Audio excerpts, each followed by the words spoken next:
मैं जिंदा होने कौम के लिए उनको मौके मैं दूंगा, कोई दे न दे, हम देंगे। डरने और घबराने की जरूरत नहीं है। हमारा मिजाज क्या बन चुका है?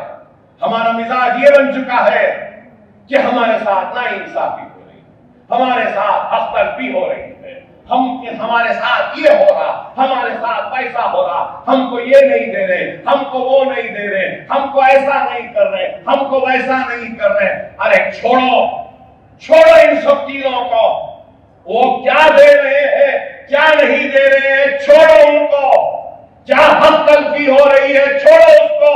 अपने गिरेबान में पहले झांक कर देखो कि आप अपने आप से कितना इंसाफ कर रहे हैं, कितनी नाइंसाफी कर रहे हैं। कोई नहीं देता मौके तो न दे। मेरी कौम किसी के मौकों की मोहताज नहीं है। मैं जिंदा होने कौम के लिए उनको मौके मैं दूंगा, कोई दे न दे, हम देंगे।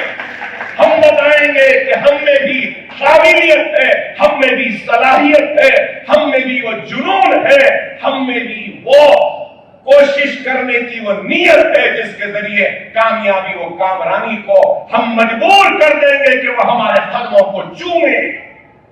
ये अज़्म होना चाहिए, ये इरादा होना चाहिए। बजाय इसके नहीं उन्हों ऐसा करना था नहीं करे, वो ऐसा करना था नहीं करे। अरे छोड़ो, ये मौके है, इस मौके से फायदा उठाओ।